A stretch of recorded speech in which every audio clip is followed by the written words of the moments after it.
ছাত্রছাত্রীরা দেখো তোমরা উচ্চ মাধ্যমিক দর্শন মধুসূদন মণ্ডলের লেখা বই ইন্দ্রজিৎ পাবলিকেশনের দ্বিতীয় অধ্যায় ভারতীয় দর্শন সম্প্রদায়গুলির শ্রেণীবিভাগ, এই চ্যাপ্টারের অনুশীলনীর প্রশ্ন উত্তরগুলো নিয়ে এসেছি তোমাদের জন্য, একটু দেখে নাও তোমরা।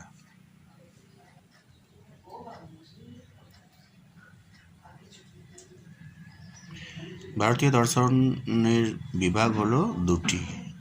আস্তিক দর্শন বলতে বোঝায় যারা বেদে বিশ্বাসী, নাস্তিক দর্শন বলতে বোঝায় যারা বেদে বিশ্বাসী নয়। আস্তিক দর্শন কয় প্রকার? 6 প্রকার। নাস্তিক দর্শন কয়টি? 3টি। আস্তিক দর্শন হলো বেদভিত্তিক, নাস্তিক দর্শন হলো বেদ বিরোধী। এদের মধ্যে কোনটি স্বরদর্শনের অন্তর্ভুক্ত নয়? জৈন। যে সকল দর্শন সাক্ষাৎভাবে বেদের উপর প্রতিষ্ঠিত তাদেরকে বলে বেদ অনুগত। যে সকল দর্শন বেদের প্রাধান্য স্বীকার করলেও সাক্ষাৎভাবে বেদের উপর প্রতিষ্ঠিত নয় তারা হচ্ছে বেদ স্বতন্ত্র। এদের মধ্যে কোনটি বেদ অনুগত আস্তিক দর্শন? বেদান্ত।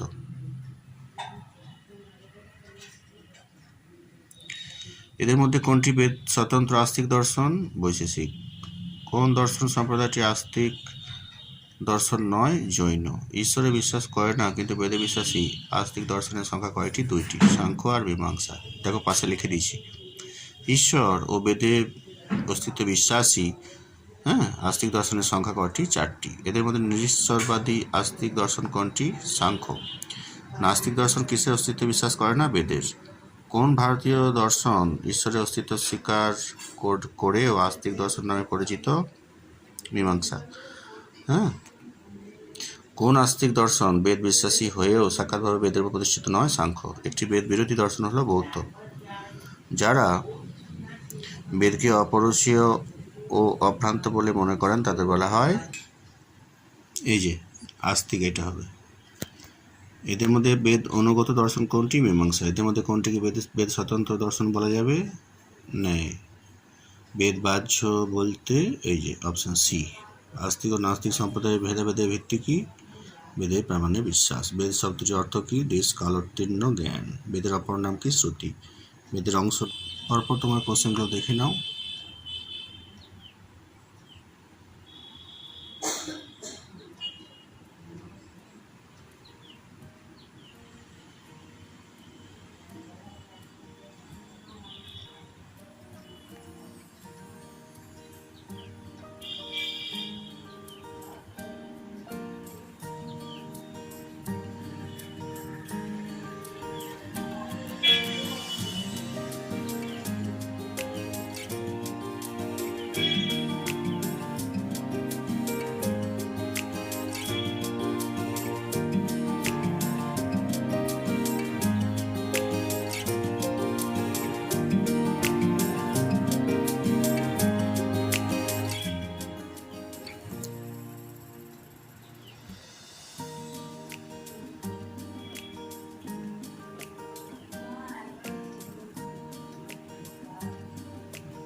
প্রভাকর মীমাংসা মতে প্রমাণ হচ্ছে 5টি।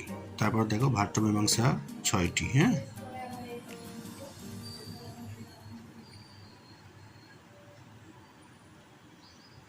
বিশিষ্ট অদ্বৈতবাদ এটা হবে রামানুজ।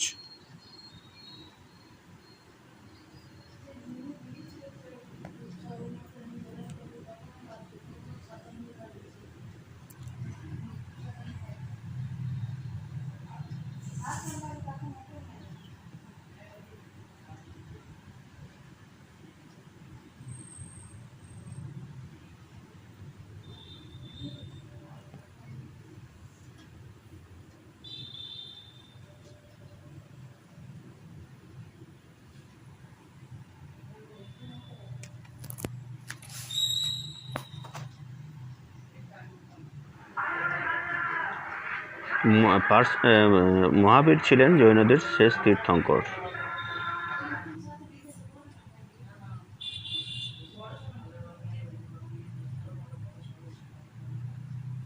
ঠিক আছে, ভালো থাকবে, সুস্থ থাকবে।